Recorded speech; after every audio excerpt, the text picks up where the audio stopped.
Okay. Little time only I'll take class. Okay. So we are talking about speaking skills. Why you should be a good speaker, especially in the business field. Like why you have to be a good communicator. So how it will help you in your professional life as well as in your personal life. So what are the skills you require to be a good speaker? So to be a good speaker, the skills required is first you should organize your ideas. What are the things you are going to talk about? First you organize it in your mind. You make it clear in your mind what will be my beginning sentences, what will be my main content, what will be my conclusion, like that. Yesterday we did that pick and speak activity. No, some people spoke very well, so that means they had already thought in their mind that this is what I will be talking about. They thought immediately in their mind and they spoke well. So like that you should have an idea in your mind what I am going to talk about, what all things I am going to talk about, what are the beginning, what is the ending, and what is going to be the middle of my speech, like that. So there should be a proper organization of ideas first in your mind before you go to speak. Then next is good speakers, they will use audio visual aid. They will use audio visual aids like PPT, they will use. So you should plan your PPT also. You should plan what I will put in my PPT, what pictures I will put. Everything you should plan it well. It should be a very good, attractive PPT, well structured PPT. That should be there if you are using PPT in your speech. Then the third thing is you should be able to engage with the audience. That means you should try to connect with the audience. You should get the interest of the audience. So that will be in your speaking. How you are speaking, how you are able to attract the audience, how you are able to get the interest of the audience. That will all depend on your skill, how good you are as a speaker. So you should be able to engage with the audience. And the next thing, you should use language correctly. If you are using English language, you should know the grammar, you should know the pronunciation, you should know which word to use where, you should know the correct sentences, everything. So you should have good knowledge of the language which you are going to use in your speech. It can be regional language, it can be English language, it can be any language that you want to convey your speech in. And you should create an impact with the audience. That is, you should try affect the audience with your speech. Like how some people, some politicians, they are known as very good orators. Orators means those people who speak well. So like Modi is considered as a very good orator. So he is able to speak well. So whatever he speaks, it creates an impact with the audience. The audience gets affected by his speech. So like that, you should be able to create an impact with the speech. That will come with practice. Only with practice you will become a very good speaker, and you will be able to attract the audience, and you will be able to keep the interest of the audience and create an impact upon them. So that with practice only you can get it. And also you should have extensive vocabulary. Always a speaker will be trying to improve his language. He will be trying to learn new words. He will be trying to improve on his grammar. He will be trying to improve on his pronunciation. He will try to learn new languages. So always a good speaker will have an extensive vocabulary. That means he will be knowing many words. He will not be knowing limited words. He will be knowing many words in whether it is English language or whether it is Kannada language. He will be knowing so many words, and how to use them he will know, where to use them he will know. So these are the 6 skills which will make you a very good speaker. So you should have a good opening and good closing. That means when you start speaking, you should start with very good sentences which will grab the interest of the audience. And when you conclude also, you should conclude with a very good punchline.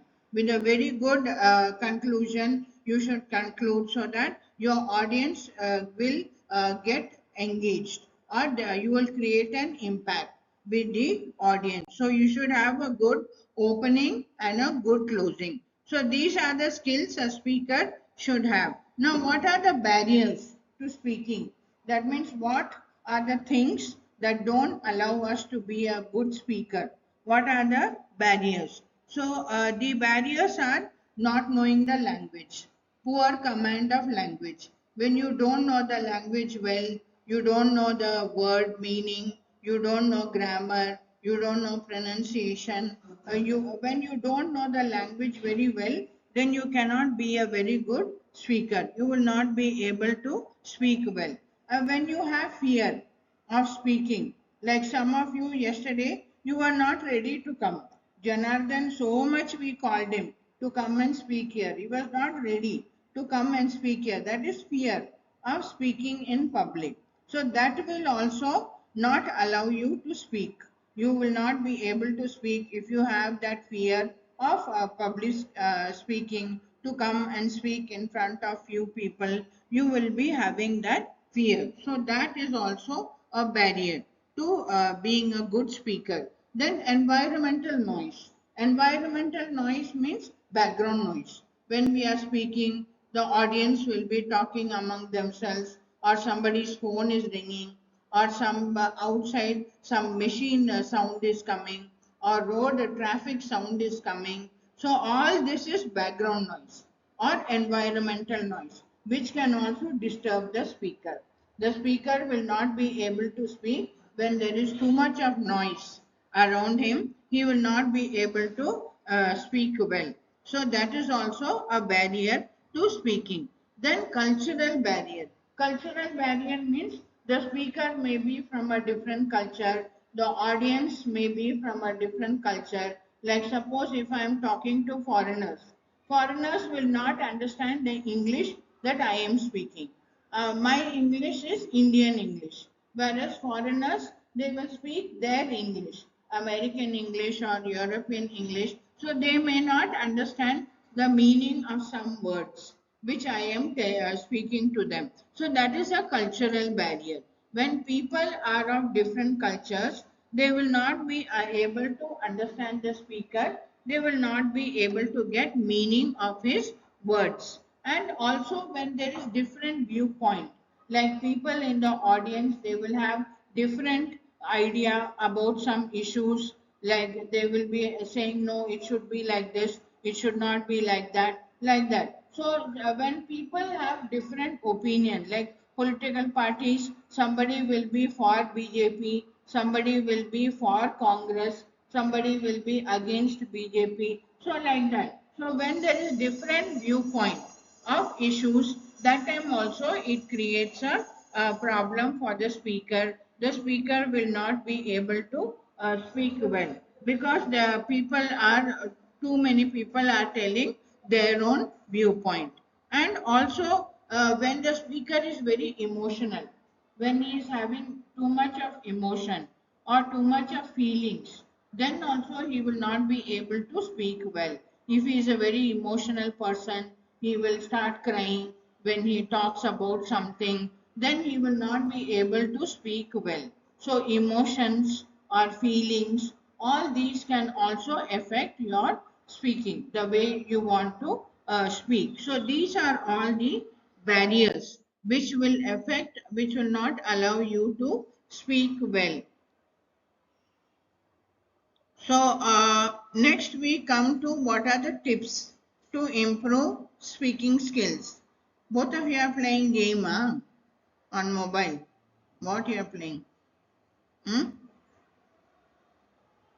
Just few more minutes. You listen and then I'll stop. So what are the tips to improve your speaking skills? How you can become a good speaker?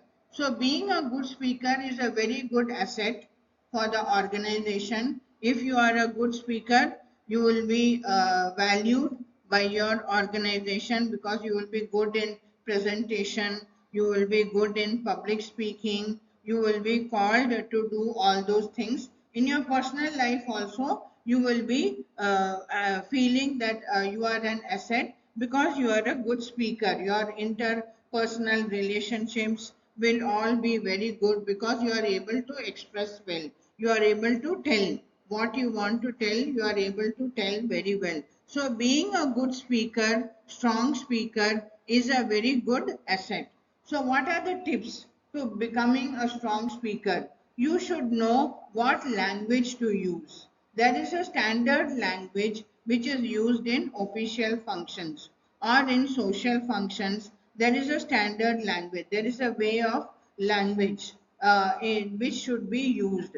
Like your mother must have told you when you go to meet relatives, when you go to meet family members, you should greet them like this, you should talk to them like this. Your mother tells you. So that is social way of speaking. So same way in a profession also, professional official functions also, there is a separate way of language which should be used, which is the standard language. So you should know what is the language you should use in official functions, what is the language you should use in social functions, how to greet others, how to speak to others, how to speak to your seniors, or how to speak to your boss. All this you should know. You should know the standard language. Then you will be able to speak well.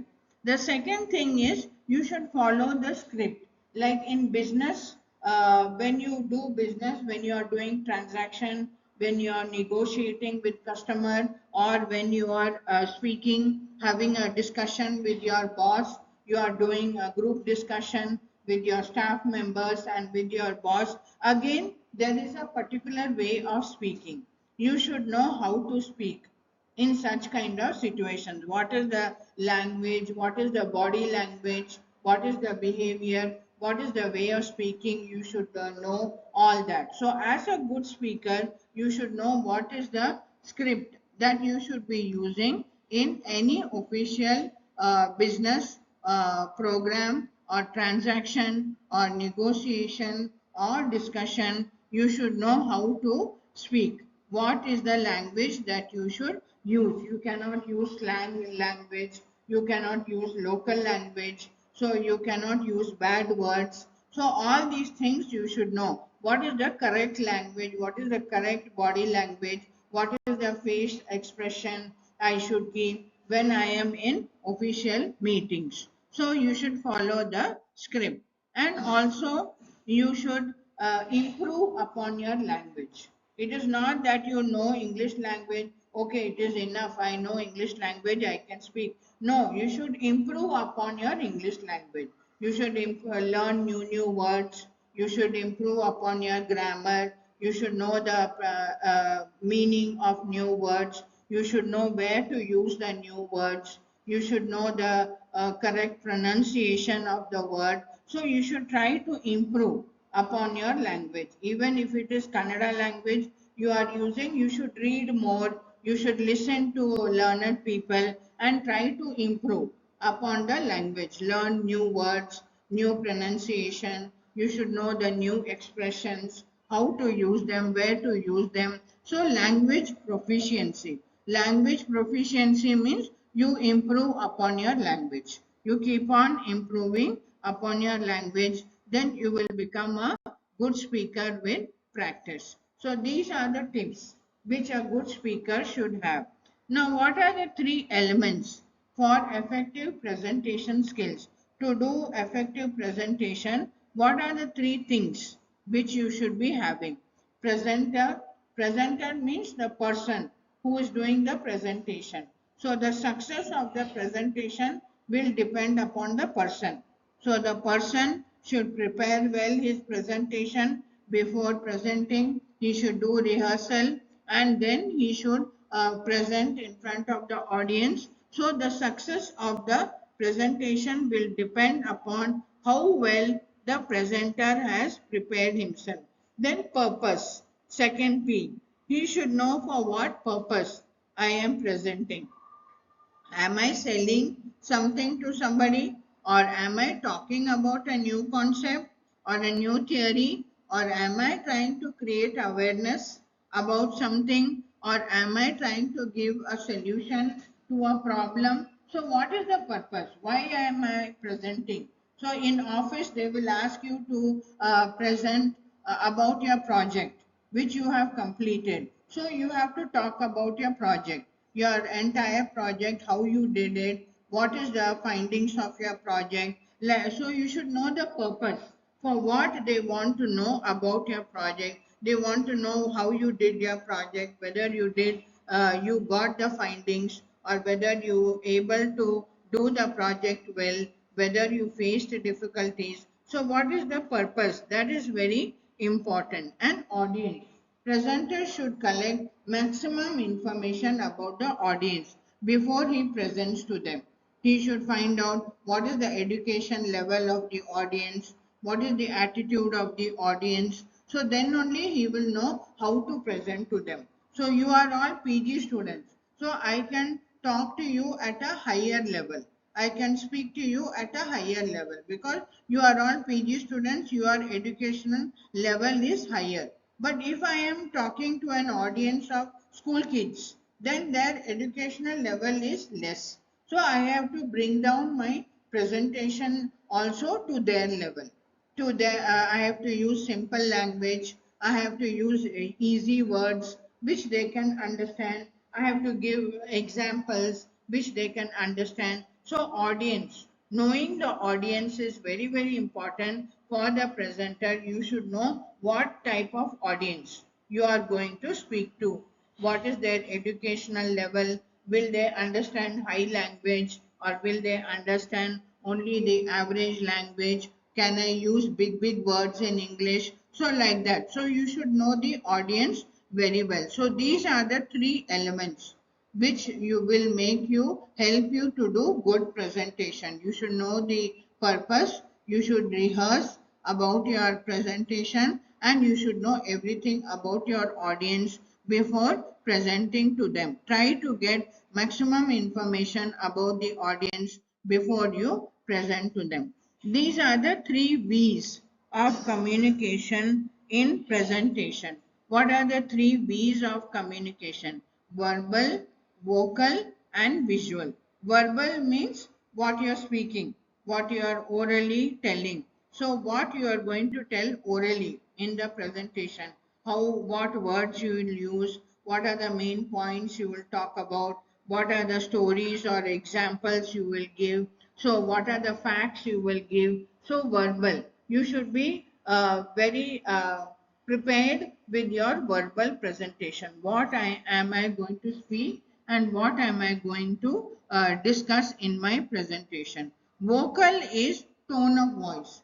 You should have a very good tone of voice when you are doing the presentation. You should keep changing the tone of your voice, the pitch of your voice. Pitch means your voice can go very high, sometimes it can go very low, sometimes it will be neutral, like that. So you should keep changing the tone of your voice and the pitch of your voice, so that you can engage with the audience. And visual. Visual is whatever your visual presentation. You should make it attractive. You should make it in a way that it will be attractive to the audience. Use pictures, use any kind of animation, or use your facial expression to attract the audience. Use your body language, how you are using your hands, your face expression. All this will be attractive to the audience. So these are the three V's of communication in presentation, that is visual, verbal, and vocal. You have to take care of these three things when you are doing presentation, then you can improve upon your presentation. So I'll stop here, or you want me to continue? Stop. Now it's visible.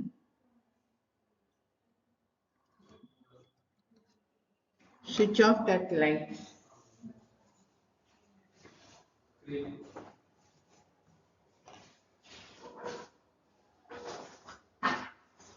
Now it's visible. Hmm.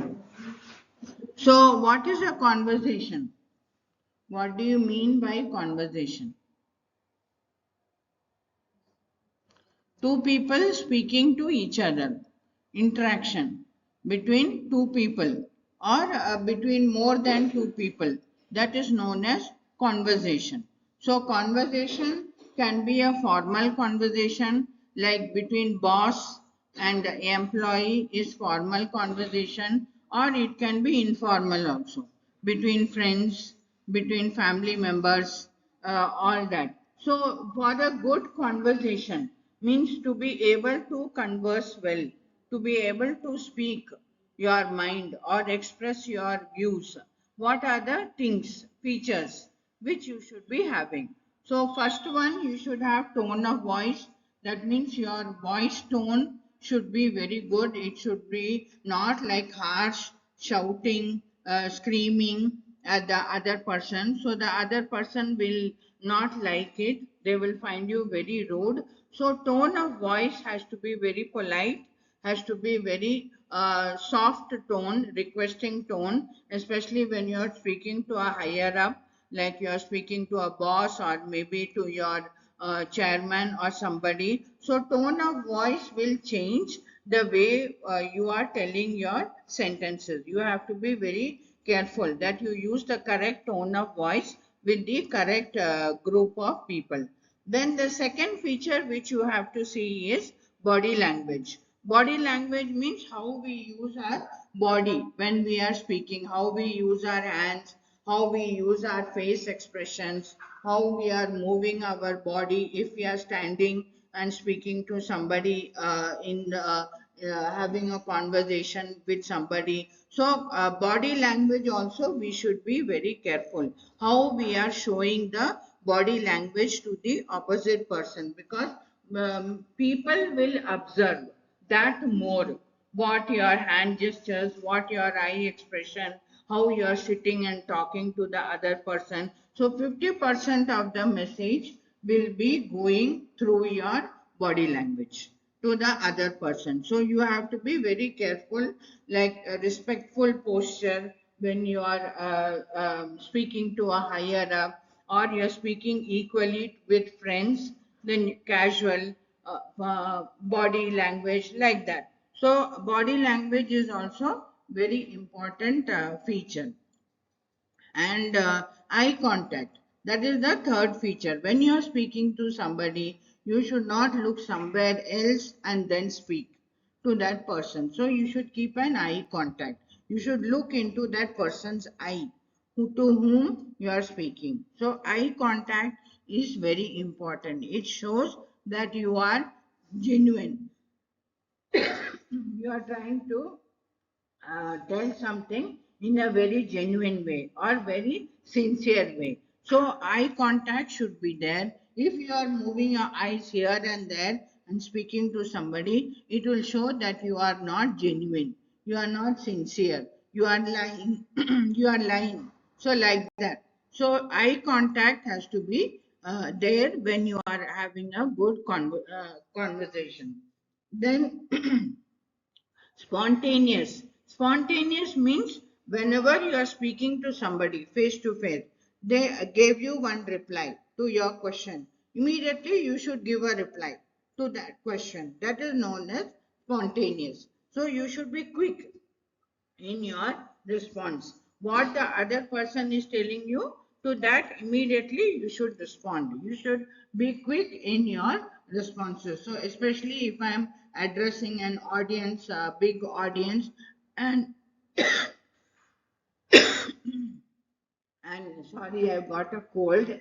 So, if the audience asks me some question and I am not able to reply soon, then I am not spontaneous. I should be spontaneous. Whatever question they are asking, I should be able to reply to that. Otherwise, I will lose my audience. So, spontaneous, Spontaneous you should be when you are having a conversation, and you should be good in listening. You should also listen to the responses from the other party. You should listen patiently what the other party is trying to tell you, and then reply to that. So you should be a good listener also. Allow the other person also to speak, and listen to what, and avoid any kind of disagreement. When you have a conversation, try to avoid any kind of argument, any kind of debate, any kind of fighting or shouting. Try to avoid any kind of disagreement. Don't try to make the situation bad. Try to make the situation positive. Try to make the conversation positive. So then it will give a positive outcome. If you try to make it negative by shouting or screaming, or not finding fault with the other person, then your outcome will be negative. Your conversation will be negative with the other person. So these are the features which should be there in a good conversation. Now, these are the 6 types of conversation. First one is chat. Second one is confidential conversation, which is another name is tete-a-tete, dialogue, parley, colloquio, and communion. These are the 6 types of conversation which should be there. So, chat means like how we chat with friends. It is the most least formal type of conversation is chat. We do chatting on WhatsApp, face to face chatting also we do. So this is the very informal way of communicating, where you don't have to bother about what you are telling to your friends, whether correct sentence, whether correct grammar. You don't have to bother because you are speaking to a friend. So you can use local language, you can use slang language, so like that. So chat is very informal way of conversation. Tete-a-tete is confidential information, confidential conversation. Like suppose an employee, he is going for interview for promotion. So his boss is going to interview him for promotion. So that is a confidential conversation between the boss and the employee. They are going to discuss his performance. They are going to see how he performed last year. Did he perform well? Did he not perform well? Where he needs training, where he is lacking, what skills he needs, where his strength lies. So all this is confidential conversation between a higher up and a lower level employee. Another name for that is also tete-a-tete. Tete-a-tete can also be between friends. It can be you are gossiping, you are telling a friend about some juicy news about somebody. So that is a confidential information, confidential conversation you are having with your friend. So it can be the between friends also. It can be between the formal boss and employee also. Then the third type of conversation is dialogue. Dialogue is like how two ministers of a country, they are having a dialogue. They are discussing trade, um, between the two countries, like how Trump is trying to discuss about tariff with the Russian president, like that. So this is dialogue between two ministers of a country, or it can be between two friends also who are having two different opinions. Like one friend may be wanting to go for a movie now, other friend will be saying, no, tomorrow we'll go for movie. So that is a conversation between the two of them, that is known as dialogue. So both are having different views. Then you have parley. Parley is again a very formal conversation between two people, like maybe to settle a dispute, or maybe to negotiate some terms, or something. So, suppose two countries the prime ministers, they meet together and they meet and they discuss how to do trade or how to do truce. Truce means if they are at war, how to come together, how to stop the war, how to become friends. So that is parley. That type of conversation is known as parley, either to settle disputes or to negotiate some terms. Then colloquio is a very serious conversation, again a very formal conversation between two people. It can be about legal matters, it can be about academic matters, or it can be about any social event, or it can be about any religious matter. So any formal serious discussion between two people about any serious topic is known as colloquial. So these are the six types of conversation that you have. Last one is communion. Communion means where there is nothing spoken. There is nothing spoken, but a lot of sharing happens between the two people. Like, for example, you go and stay in nature for a few days. You go to a hill station, you stay in nature for a few days, you enjoy nature over there. That is communion. That is, you are in conversation with nature, where no words are spoken, but you are enjoying nature over there. You are feeling a strong communion with nature over there. So that is also a type of conversation where no words are spoken, nothing is told openly, but a lot of things is shared between the two. So these are the six types of conversation. So dialogue, as I told you, it can happen in difficult situations when there are two different situations. Like you can, if you are driving somewhere to a new place and you are asking for direction, you want to ask somebody for direction, that is a dialogue. Or you get into the bus and you ask for ticket from the conductor, that is a dialogue. So any conversation between two people regarding any situation can be also called a dialogue. So these are the six types of conversation. Now what are the skills required to handle a dialogue? We should be ready to listen. When we are asking somebody for direction, that person is telling us go like this, go like that, we should listen carefully. Then only we can go according to his direction. So deep listening, we should be good listeners. That is the first thing we should have. And we should respect the other person. If the other person is in bad dress and all, we don't bother. Oh, he'll not know the area. Why I should ask him? I should ask somebody who is dressed very neatly, who's looking very professional. Like that, we should not think like that. We should not be judgmental like that about other people. We should respect the people to whom we are asking something to help us out of a situation. Then, if you want to ask questions, inquiry, that we should ask genuine questions. Don't ask silly questions.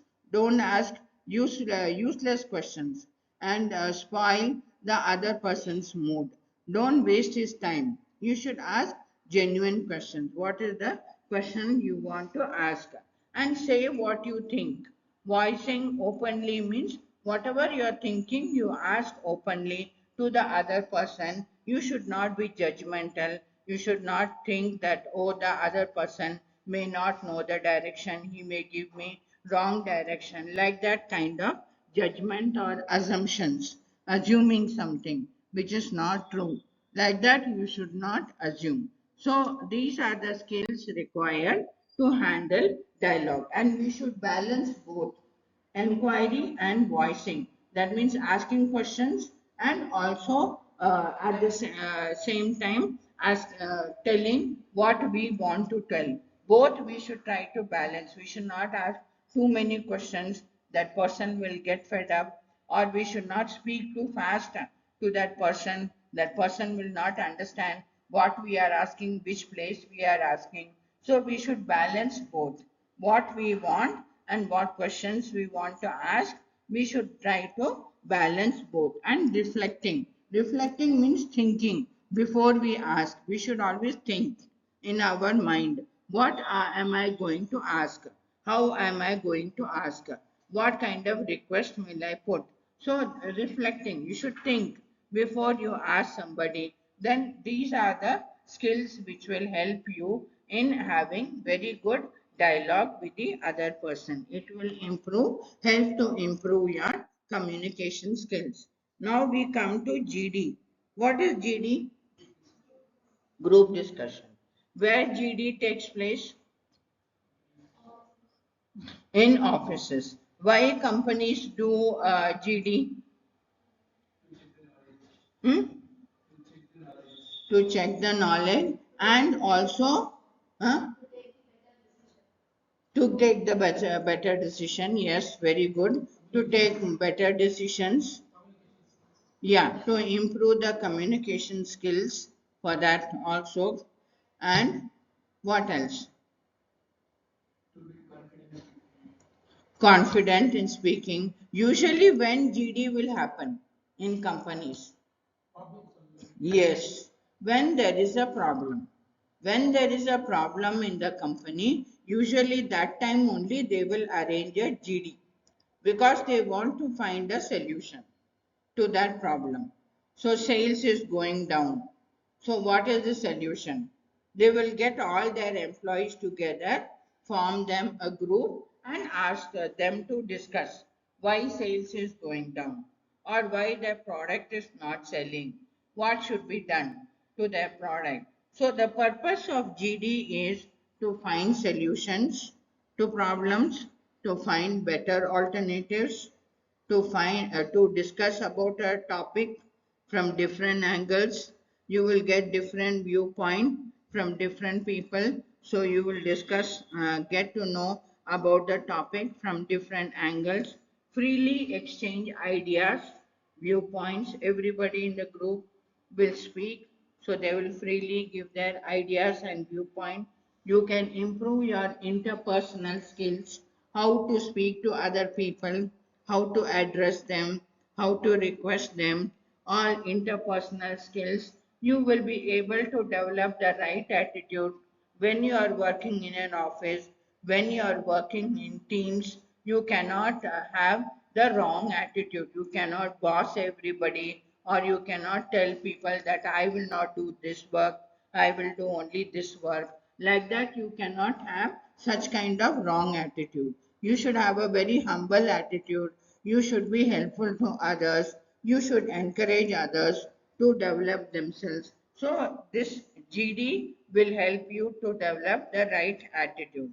And also, GD is a very good way for companies to get feedback from their employees. Suppose they have launched a new product, or suppose they are appointed a new employee. So they want feedback from the employees. The new boss has come. So they want feedback from the employees. So GD is a very good way they can collect feedback about the new employee. And GD is also a very good way to train the employees. You want to train them in anything, GD is very good. So all of you know that you will get a GD when you go for jobs, right?